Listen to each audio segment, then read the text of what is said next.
اے مالک مجھے نہ دیکھ، تیرے محبوب کی یہ امت ہے، ان بچوں کو دیکھ پورے شہر بغداد پر۔ جیسے ہی اس بندے نے حضرت فضیل بن عیاض ارشاد فرمایا کہ وہ بندے کے ہاتھ ابھی نیچے نہیں گرے تھے، اللہ عز و جل نے پورے شہر بغداد پر بارش فرما دی۔ حضرت فضیل بن عیاض نے ارادہ کیا کہ اس بندے کو مجھے حاصل کرنا ہے، وہ غلامی کا دور تھا۔ حضرت فضیل بن عیاض نے اپنے غلاموں کو ارشاد فرمایا کہ جاؤ وہ بوڑھے انسان کو معلوم کراؤ کہ وہ بوڑھا انسان کون ہے۔ پورے لوگ گئے بوڑھے انسان کے بارے میں انکوائری نکالی، بعد میں معلوم چلا کہ ایک امیر انسان کا غلام ہے، امیر انسان کا غلام ہے۔ حضرت فضیل بن عیاض دوسرے دن گئے، اس امیر انسان کے پاس گئے، کہا کہ اس بوڑھے انسان کو میں خریدنا چاہتا ہوں۔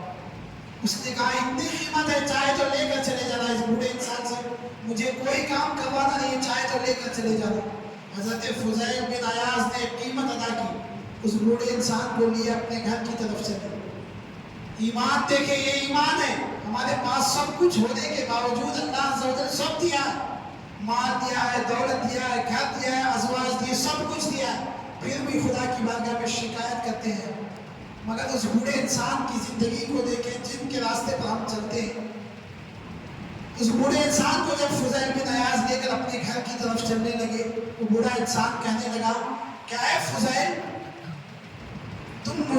مجھے تم نے خریدا ہے، میں بوڑھا انسان ہوں، کوئی کام نہیں کر سکتا، مجھے گھر لے جاؤ گے کہ رکھ کر کیا کرو گے؟ میں آپ کے گھر کا نہ جھاڑو دے سکتا ہوں نہ کوئی کام کر سکتا ہوں۔ تو حضرت فضیل بن عیاض نے ارشاد فرمایا کہ اے بوڑھے انسان، میں نے دیکھا ہے کہ کل جو بغداد شہر کی 8 سالی دوری دور ہوئی ہے وہ تمہارے دعاؤں کی بدولت سے ہوئی ہے، اس لیے میں نے تمہیں خریدا ہے، اپنے گھر میں رکھوں گا، تم سے دعا کراؤں گا۔ حضرت فضیل بن عیاض رضی اللہ تعالیٰ نے جب یہ الفاظ کہے تو بوڑھے انسان نے کہا کہ اب تو تم میرے مالک ہو، اگر میرے لیے 5 منٹ کا وقت دے دو تو میں خدا کی بارگاہ میں ایک فریاد کرنا چاہتا ہوں، میں خدا کی بارگاہ میں ایک فریاد کرنا چاہتا ہوں۔ حضرت فضیل بن عیاض نے کہا کیوں نہیں، 5 منٹ کا وقت لے لو، تم جو خدا کی بارگاہ میں فریاد کرنا چاہتے ہو کر لو۔ وہ بوڑھا انسان حضرت فضیل بن عیاض سے تھوڑی دیر کے لیے الگ ہوا، مصلی بچھایا، خدا کی بارگاہ میں نماز ادا کی، اس کے بعد خدا کی بارگاہ میں ہاتھ اٹھا کر دعا کی کہ اے مالک، میں نے آج تک جو کچھ عبادت کی تھی، جو کچھ تیری بارگاہ میں تیری رضا حاصل کرنے کے لیے جو عبادت کی تھی، میرے اور تیرے درمیان جو راز تھا، آج اس فضیل بن عیاض کے درمیان تو نے اس کو ظاہر کر دیا۔ اے مالک، میں چاہتا ہوں کہ تیرے پاس بے شمار پردے ہیں، بے شمار تجلیات ہیں تیرے پاس، اپنی ایک تجلی مجھ پر ظاہر فرما دے۔ اللہ اکبر، قربان جائیں، بندوں کی زندگی کو دیکھیں، ایک مسلمان کی زندگی کو دیکھیں۔ اس بندے نے کہا کہ اے اللہ، آج تک مجھے معلوم تھا، تجھے معلوم تھا کہ میں کیا ہوں، تو کیا ہے، صرف مجھے اور تیرے درمیان کی راز تھی، آج فضیل کو معلوم ہو گیا ہے، اس لیے میں چاہتا ہوں کہ اے اللہ، یہ راز تیرے اور میرے درمیان اور اس فضیل کے درمیان ختم ہو جائے۔ صرف یہ بندہ دعا کرنے کی دیر تھی، اللہ عز و جل نے اس بندے کی روح کو اٹھا۔ ایک مسلمان کی زندگی ہے کہ جیسے ہی دعا کے لیے ہاتھ اٹھاتا ہے تو اللہ عز و جل اس کے ہاتھ نیچے گرنے سے پہلے اس کی دعا کو قبول فرما لیتا ہے۔ اگر بندہ سچا ہو، حضور کا غلام سچا غلام بن جائے، اللہ عز و جل سے ڈرنے والا بن جائے، بندے کی کیفیت یہ ہوتی ہے کہ ہاتھ اٹھانے کی دیر ہوتی ہے۔ شاید فرماتا ہے کہ خدا بندے سے خود پوچھے بتا تیری رضا کیا ہے، خودی کو کان بلند اتنا، ہر تقدیر سے پہلے خدا بندے سے خود پوچھے بتا تیری رضا کیا ہے۔ ہمیں خدا کی بارگاہ میں بتانے کی ضرورت نہیں ہے۔ بزرگان دین ارشاد فرماتے ہیں کہ ہم کوئی پریشانی لے کر جب خدا کی بارگاہ میں جاتے ہیں، پریشانیوں کے لیے، دعاؤں کے لیے خدا کی بارگاہ میں عرض کرتے ہیں، تو آپ صوفیاء کی زندگی کو دیکھیں، وہ ارشاد فرماتے ہیں خدا کی بارگاہ میں بتانے کی ضرورت ہی کیا ہے، خدا کی بارگاہ میں بتانے کی ضرورت ہی کیا ہے کہ ہم اس پریشانی میں مبتلا ہیں، یہ پریشانی میں مبتلا ہیں۔ خدا تو عالم الغیب ہے، خدا تو جانتا ہے کہ ہم کس حالت میں ہیں۔ بزرگان دین ارشاد فرماتے ہیں جب خدا کی بارگاہ میں دعا کریں تو اس طرح دعا کریں کہ مالک تو نے جس حال میں مجھے رکھا ہے میں اس حال پر راضی ہوں، جس حال میں تو نے مجھے رکھا ہے میں اس حال پر راضی ہوں، یہ دعا کرنا چاہیے۔ آپ آج کی رات میں آپ سوچ کر دیکھیں کہ ہم کس راستے پر کھڑے ہیں۔ ہر شب برات نہ جانے ہماری زندگی میں کتنی شب برات گزر گئی۔ آپ غور کر کے دیکھیں یہ شب برات ہمارے لیے شب برات ہے کہ نہیں؟ صبح جائیں گے ہماری وہی زندگی ہو۔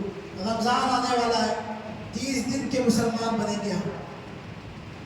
جیسے ہی رمضان ختم ہوگا ہم اس مسلمان والی تحریک سے باہر قدم رکھ دیں گے۔ پچھلے سال رمضان میں ہم نے یہی کام کیا تھا، آج ہم انتظار کر رہے ہیں رمضان آئے گا عبادت کریں گے، رمضان آئے گا روزے رکھیں گے، رمضان آئے گا لوگوں کو کھلائیں گے، رمضان آئے گا ہم نیک کام کریں گے۔ آپ مجھے بتائیں کہ نیک کام کرنے کے لیے صرف رمضان ہے؟ رمضان میں تو نیکیوں میں اضافہ ہوتا ہے، مگر نماز پڑھنے کے لیے کیا صرف رمضان آنے کی ضرورت ہے؟ رمضان کے روزے تو فرضی روزے ہیں، اس کے علاوہ بھی بے شمار روزے اللہ نے ہم پر نفلی طور پر بھی رکھے۔ اگر چاہیں تو ہم اللہ عز و جل کو راضی کرنے کے لیے وہ روزے بھی رکھ سکتے ہیں۔ ہم رمضان ہی کا انتظار کیوں کرتے ہیں؟ کیا ہم دکھانا چاہتے ہیں کہ لوگوں کو ہم اتنے لوگوں کو کھلا سکتے ہیں، اتنے لوگوں کو ہم اچھائی دے سکتے ہیں؟ اللہ عز و جل چاہے تو ہم سے یہ نیکی چھین بھی سکتا ہے۔ اب غور کر کے دیکھیں، اب آج کی رات میں خدا کی بارگاہ میں آپ کو توبہ کرنا ہے کہ مالک ہم نے آج تک جو کچھ کیا ہے، جان کر انجان کر جو کچھ کیا ہے مالک تیری خاطر نہ کیا صحیح، مگر آج سے انشاءاللہ اللہ عز و جل کی رضا کے لیے کریں گے۔ ایک ہوتا ہے اللہ کے پہلے حبیب صلی اللہ علیہ وسلم ارشاد فرماتے ہیں کوئی بھی نیکی ہو، کوئی بھی نیکی ہو ہماری نیت پر ڈیپینڈ ہے، ہماری نیتوں پر ڈیپینڈ ہے۔ ہم جس نیت سے عبادت کریں گے اللہ عز و جل اس نیت کے مطابق ہمیں صلا دے گا۔ ہم اس نیت سے عبادت کریں گے کہ لوگ ہمیں دیکھیں گے، نمازی کہیں گے، متقی کہیں گے، حاجی کہیں گے، یہ تمام دل میں اپنی نیت رکھ کے کہیں گے تو اللہ عز و جل ہمیں اپنی نیت کے مطابق یہ عطا کر دے گا۔ اب یہ نیت رکھ کے نماز پڑھیں گے کہ لوگ ہمیں نمازی کہیں گے، نیک کہیں گے۔ آپ دیکھیں 2 دن غور کر کے دیکھیں، آپ چند دن نماز پڑھ کے لوگ کہیں گے یہ تو نماز کو جانے والے 5 وقت نماز پڑھنے والے۔ لوگوں کے دل، لوگوں کی زبانوں پر یہ بات آ جائے گی آپ کی نیتوں کے مطابق، مگر جو بندے آپ غور کر کے دیکھیں، اللہ والوں کی زندگی کو دیکھیں جنہوں نے راتوں دن عبادت کی، خدا کی بارگاہ میں بے حساب اپنی دولت خرچ کی، نیت ان کی کیا تھی؟ اللہ عز و جل راضی ہو جائے۔ لوگوں سے مطلب نہیں تھا، مطلب کیا تھا؟ ہماری جو یہ کارکردگی ہے، ہماری جو یہ نیکیاں ہیں، ان کی وجہ سے اللہ راضی ہو جائے۔ جو یہ نیت رکھ کے عبادت کرتے تھے مرتے تب تک ان کا راز اللہ عز و جل نے ظاہر نہیں فرمایا۔ پوری زندگی بزرگوں کے آپ پڑھ کر دیکھیں، جن لوگوں نے یہ نیت کی کہ میں جو یہ نیکی کر رہا ہوں مجھے معلوم ہو اور صرف خدا کو معلوم ہو، مرتے دم تک نمازیں پڑھتے رہے، عبادتیں کرتے رہے، نیکیاں کرتے رہے، خدا کو معلوم رہا، بندے کو معلوم رہا، مگر جب اس دنیا سے گیا، جب اس وقت اللہ عز و جل نے اس بندے کی نیکیوں کو ظاہر کیا۔ اور جو بندہ دنیا ہی میں چاہتا تھا کہ میں نمازی کہلاؤں، حاجی کہلاؤں، اللہ عز و جل نے وہ بھی دیا۔ تو آپ غور کر کے دیکھیں کہ ہم کن لوگوں میں ہیں۔ کیا ہم صرف دنیا میں سننا چاہتے ہیں کہ لوگ ہمیں نمازی کہیں، لوگ ہمیں حاجی کہیں، لوگ ہمیں عبادت گزار کہیں، یا اللہ عز و جل سے سننا چاہتے ہیں کہ یہ میرا بندہ ہے، رسول پاک صلی اللہ علیہ وسلم سے سننا چاہتے ہیں کہ یہ میرا غلام ہے؟ اگر آپ یہ سننا چاہتے ہیں تو آج سے ارادہ کر لیں کہ ہم جو بھی نیکی کریں گے اللہ اس کے رسول کی رضا کے لیے کریں گے۔ ہم جو نماز پڑھیں گے اللہ اس کے رسول کی رضا کے لیے پڑھیں گے، جو ہم روزہ رکھیں گے اللہ اس کے رسول کی رضا کے لیے رکھیں گے۔ اگر آپ یہ نیت کر لیں گے انشاءاللہ آپ کی نیکیاں اللہ اور اس کے رسول کی بارگاہ میں قابل قبول ہوں گی۔ شب برات آپ کو یہی دعوت دیتا ہے کہ پچھلی جو زندگی تھی اس کو آپ کو ختم کرنا ہے، اس کے بعد آپ کو اگلی زندگی، نئی زندگی، دینی زندگی کو آپ کی شروعات کرنی ہے۔ انشاءاللہ کریں گے؟ آپ ہر شب برات اس طرح گزار لیں گے تو کوئی فائدہ نہیں ہوگا۔ فائدہ جب ہوگا جب آپ آج کی زندگی کو یہیں پر ختم کر دیں گے۔ جب مسجد سے جائیں گے تو اللہ اس کے رسول کی رضا والی زندگی اپنے گھروں میں لے کر جائیں گے۔ آج کے بعد جو عبادت کریں گے، جو نیکیاں کریں گے، اللہ اس کے رسول کی رضا کے لیے آپ یہ ارادہ کریں گے اور خدا کی بارگاہ میں آپ آج کی رات میں توبہ کر لیں گے۔ تو ایک راستہ باقی ہے توبہ کا کہ آپ جتنے بھی بڑے گناہ گار ہوں گے، خطا کار ہوں گے، زنا کار ہوں گے، شرابی ہوں گے، کوئی بھی ہوں گے، آج کی بات اگر ہم توبہ کر لیں گے سچے دل سے خدا کی بارگاہ میں، اللہ عز و جل آج بھی ہمیں معاف کرنے کے لیے تیار ہے، آج بھی ہمیں معاف کرنے کے لیے تیار ہے۔ اللہ عز و جل قرآن مجید میں ارشاد فرماتا ہے لا تقنطوا من رحمت اللہ، اللہ کی رحمت سے نا امید مت ہو، اللہ کی رحمت سے نا امید مت ہو۔ خدا کی بارگاہ میں جب بھی جاؤ گے اللہ عز و جل ہمیں معاف کرنے کے لیے تیار ہے۔ اور اللہ عز و جل کی شان یہ ہے کہ جب کوئی بندہ پاک کا نذرانہ پیش کرے اللہم صلی وسلم و بارک علی سیدنا و مولانا محمد معدن الجود والکرم وعلی آلہ و اصحابہ و بارک وسلم صلی علیہ الصلوۃ والسلام علیک یا رسول اللہ صلی اللہ علیہ وسلم۔ آپ اپنے والدین کے پاس جب کوئی غلطی کر کے چلے جائیں، ان کے پاس جائیں گے آپ تو آپ کو خوف ہوگا، ایک ڈر ہوگا کہ میرے والدین مجھے اس غلطی سے معاف کریں گے بھی یا نہیں، ناراض ہوں گے، معاف کریں گے بھی یا نہیں، یہ خوف ہوگا۔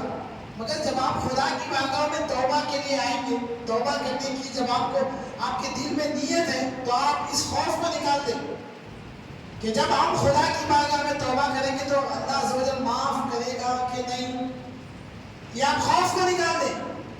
یہ بندوں کا معاملہ ہے کہ جب آپ جائیں گے تو آپ کو معاف کریں گے یا نہیں کریں گے، یہ ان کی مرضی ہے۔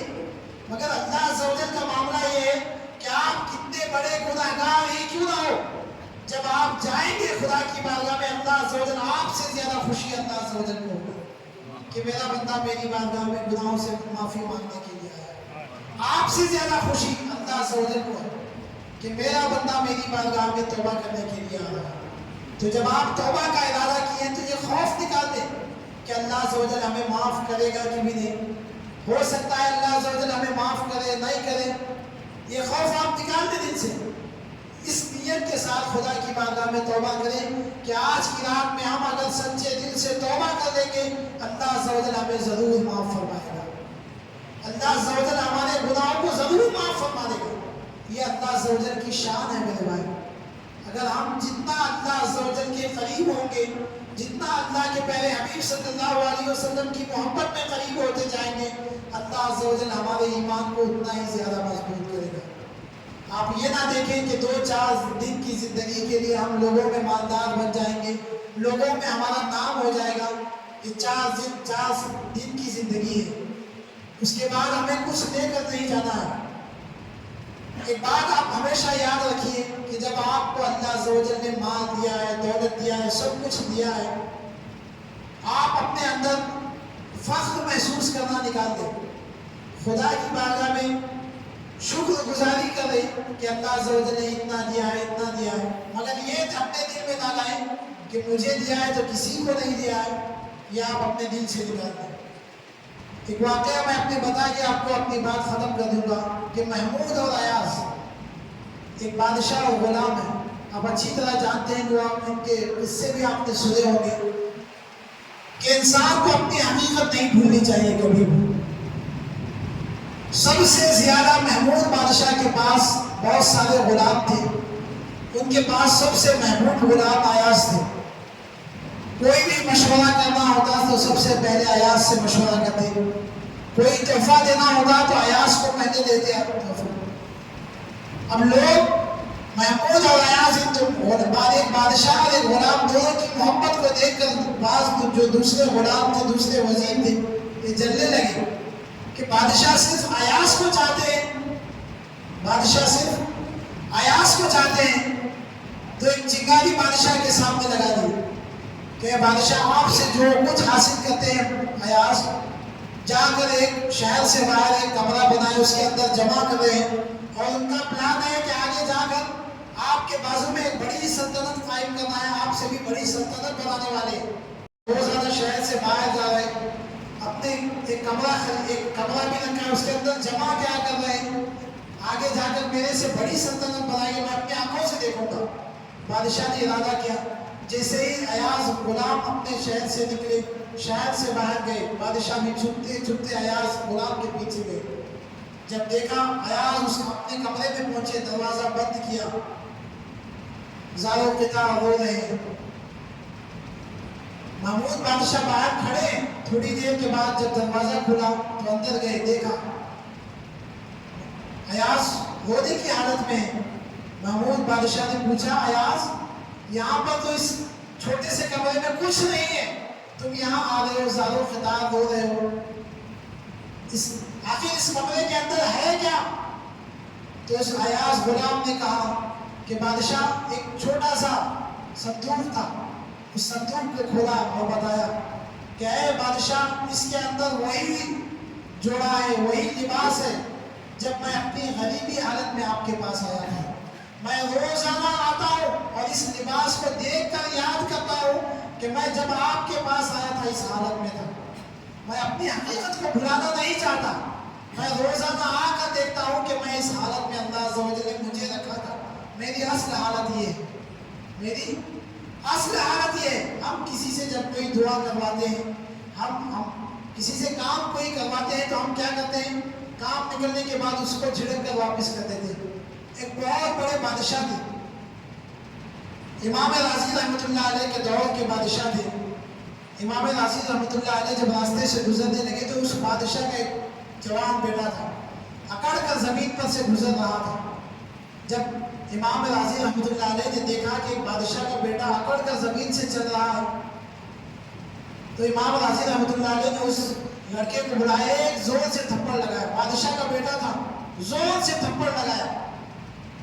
زور سے تھپڑ لگانے کے بعد امام راضی رحمۃ اللہ علیہ نے ارشاد فرمایا، جاؤ اپنے امی اور اپنے بابا سے پوچھو کہ تمہاری حقیقت کیا ہے، تمہاری حقیقت کیا ہے جو تم زمین پر اتنا اکڑ کر چل رہے ہو۔ بادشاہ کا بیٹا اپنا غصے میں اپنے گھر گیا، بادشاہ کے پاس گیا، کہا ابا حضور میں آپ سے بات کرنا چاہتا ہوں۔ اپنی امی کو بلایا، کہا آپ سے بات کرنا چاہتا ہوں۔ جو ہمارے شہر میں ایک ولی اللہ گزرے، امام راضی جن کو کہا جاتا ہے، انہوں نے، میں جب راستے میں سے جا رہا تھا تو ایک تھپڑ لگایا، کہا جاؤ اپنی امی سے پوچھ لینا، اپنے باپ سے پوچھ لینا کہ تمہاری حقیقت کیا ہے۔ اے ابا حضور، اے امی جان، میں سننا چاہتا ہوں کہ میری حقیقت ہے کیا۔ تو اس بادشاہ اور ان کی بیوی دونوں دیندار تھے، انہوں نے بٹھایا، کہا بیٹا سن، اللہ عز و جل نے بے شمار ہمیں دولت دی ہے، وقت کا بادشاہ بنایا، سب کچھ دیا اللہ عز و جل نے، بے شمار غلام ہمارے پاس ہیں، کنیزیں ہیں، بے شمار اللہ عز و جل نے دوسرے ملکوں پر ہمیں قبضہ کرنے کی طاقت بھی دی ہے۔ اتنا سب کچھ ہونے کے بعد ہم 30 سال خدا کی بارگاہ میں دعا کرتے رہے کہ مالک ہمیں اولاد دے دے، مالک ہمیں۔ وہ امام راضی جس کا تو نے تھپڑ کھا کے آیا ہے، انہوں نے ایک مرتبہ دعا کے لیے ہاتھ اٹھایا تھا جس کی بدولت اللہ عز و جل نے تجھے عطا کیا ہے، جس کی بدولت اللہ عز و جل نے تجھ جیسے بیٹے کو ہمیں دیا ہے۔ غصے میں آئے اس بادشاہ اور تو میاں بیوی، کہا بیٹا یاد رکھ کہ جو کچھ ہم ہیں، جو کچھ تیری حقیقت ہے، اس اللہ والے کی دعاؤں کی بدولت ہے۔ اگر وہ اللہ والا دعا کے لیے ہاتھ نہ اٹھاتا تو اس دنیا میں تو قدم نہ رکھتا۔ یہ تیری حقیقت ہے۔ لوگ ایمان والے تھے، سمجھا تھے کہ بیٹا ہماری حقیقت یہ ہے، کوئی ہمارے ساتھ اچھائی کر دے تو ہم 2 دن میں اس کی اچھائی کو بھول دیتے۔ اچھائی کیا ہے تو کیا ہوا، تیرا وقت تھا، تو نے اچھائی کیا ہے، آج ہمارا وقت ہے، یہ ہمارے اندر فخر ہے، یہ غرور ہے۔ مگر آپ پیچھے مڑ کر ہمارے بزرگوں کی زندگی کو دیکھیں، سب کچھ ہے ان کے پاس، ان بزرگان دین کے پاس، ان بادشاہوں کے پاس، مگر ایک اللہ والے کی دعا کے لیے اپنی ساری زندگی اس احسان کو نہیں بھولا، ساری زندگی اس ایک دعا کے احسان کو نہیں بھولا۔ آج ہم بھی ہیں، والدین کی نافرمانی میں پوری زندگی ہمارے والدین ہماری پرورش کر رہے ہیں۔ جب ایک وقت آتا ہے کہ ہمیں والدین کی خدمت کی ضرورت ہوتی ہے، اس وقت ہم اپنے والدین کے منہ پر کہتے ہیں کہ جو کچھ کیا ہے آپ نے اپنا بیٹا سمجھ کر کیا ہے، کوئی بڑا احسان کی تھوڑی کیا ہے۔ یہی سوچ کر ہم اپنے والدین سے جھڑکتے ہیں، یہی سوچ کر ہم اپنے والدین سے لڑنے کی کوشش کرتے ہیں کہ جو کچھ کیا ہے آپ نے اپنے اولاد سمجھ کر کیا ہے، بڑا احسان کیا ہے، یہی تو سوچتے ہیں۔ اب غور کر کے دیکھیں، اگر وہ پرورش نہ کرتے، خدا کی بارگاہ میں آپ کے لیے دعائیں نہ کرتے، خدا کی بارگاہ میں آپ سے دعائیں کر کے آپ کی اس دنیا میں آنے کے لیے دعائیں نہ کرتے، اگر دنیا میں اللہ عز و جل آپ کو بھیج بھی دیتا، اسی وقت اللہ عز و جل کے وہ بندے آپ کو زمین میں دفنا دیتے تو آپ کیا کر سکتے تھے؟ چھوٹے بچے تھے، کچھ نہیں کر سکتے تھے۔ وہی والدین نے آپ کی پرورش کر کے آپ کو بڑا کیا تھا۔ جب آپ کو اللہ عز و جل نے زبان دیا، تھوڑی سی طاقت تھی، تو ان والدین پر آپ نے اپنی زبان درازی کر دی۔ اللہ عز و جل قرآن مجید میں ارشاد فرماتا ہے، جب اپنے والدین سے بات کریں تو اپنے زبان سے اف والا لفظ بھی استعمال نہ کرو۔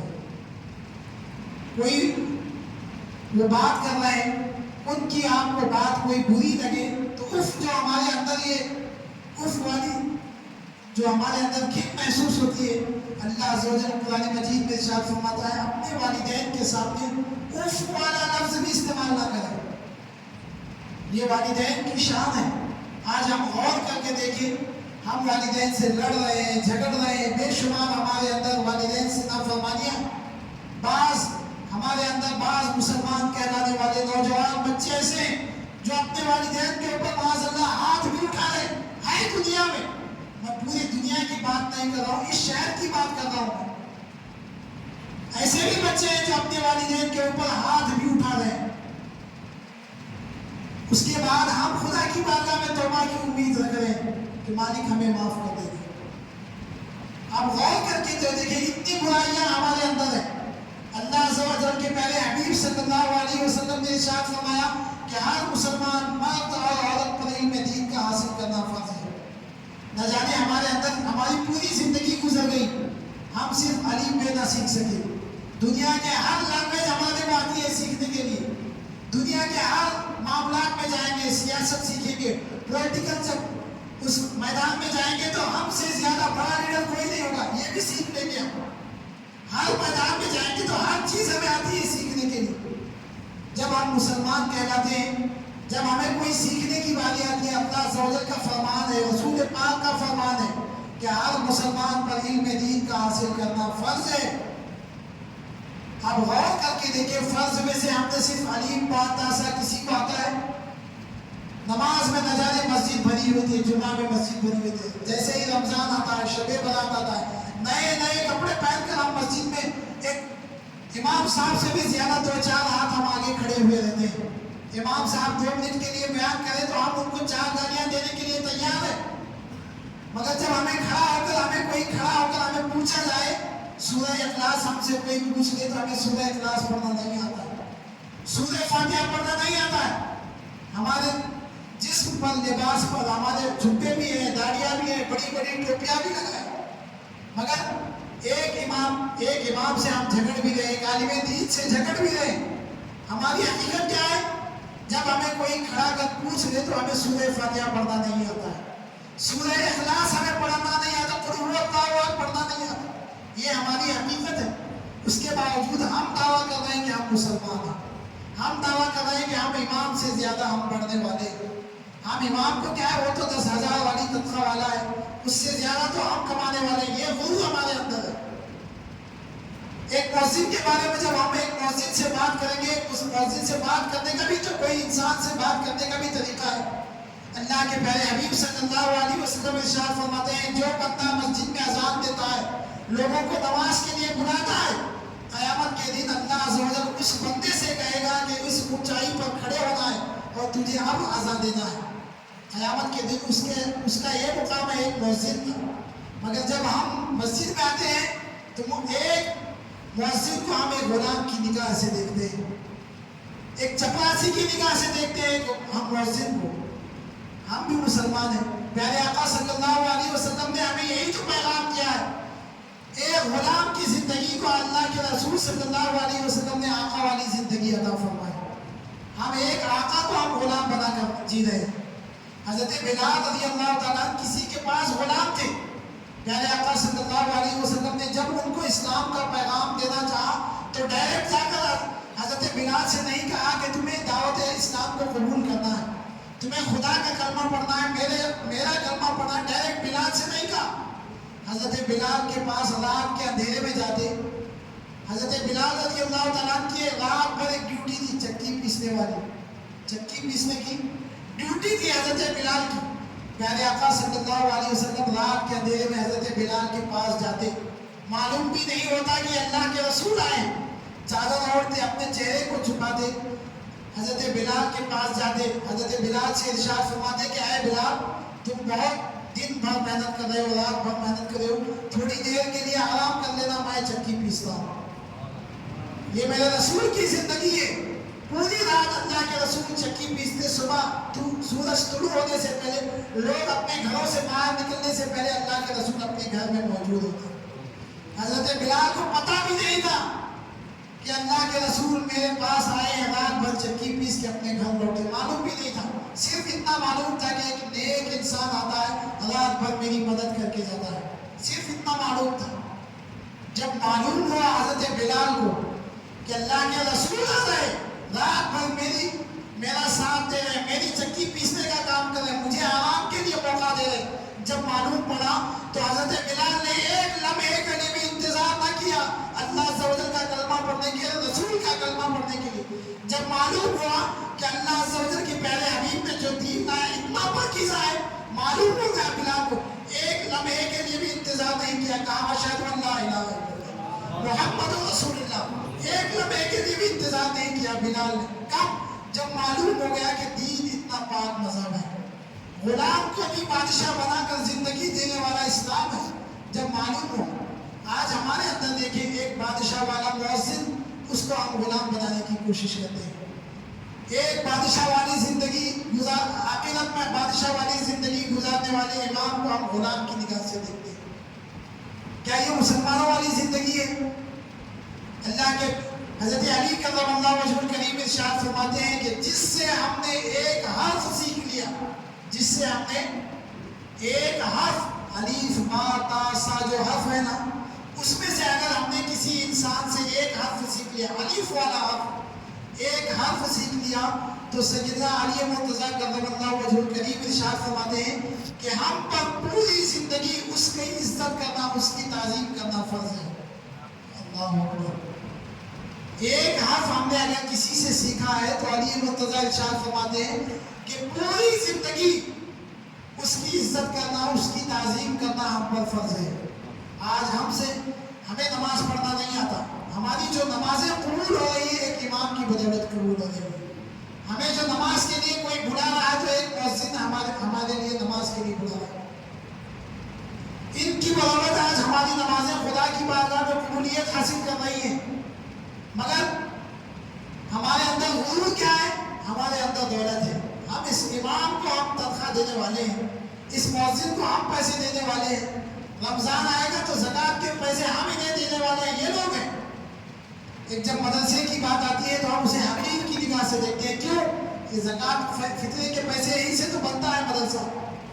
مگر اللہ کے پیارے حبیب صلی اللہ علیہ وسلم ارشاد فرماتے ہیں جو بچے مدرسے میں علم دین حاصل کرتے ہیں وہ میرے مہمان ہیں، یہ اللہ کے رسول صلی اللہ علیہ وسلم کے مہمان ہیں۔ آج ہمارے پاس کوئی مہمان آ جائے تو صبح سے شام تک ہم اس کی مہمان نوازی کے لیے لگ جاتے ہیں۔ جو اللہ کے رسول کے مہمان ہو ان کی شان اللہ اس کے رسول ہی جانتے ہیں۔ جب ہمیں ان کی طرف ہم دیکھتے ہیں تو ہم ایک حقیر نگاہ سے دیکھتے ہیں، مدرسوں کو دیکھتے ہیں تو حقیر نگاہ سے دیکھتے ہیں۔ جب ہمارے اندر اتنی برائیاں ہوں گی تو آپ بتاؤ کہ ہمارا ایمان کبھی ہو سکتا ہے؟ ہم مومن ہو سکتے ہیں؟ ہمارا ایمان کبھی کامل ہو سکتا ہے؟ دین کو ہم کمزور سمجھ رہے ہیں، اسلام کو ہم کمزور سمجھ رہے ہیں، دین کی دعوت دینے والے کو ہم حقیر سمجھ رہے ہیں، دین کی طرف ہمیں بلانے والے کو ہم کمزور سمجھ رہے ہیں، دین کا جو مرکز ہے اس کو ہم کمزور سمجھ رہے ہیں، اور ہم کامل ہو سکتے ہیں؟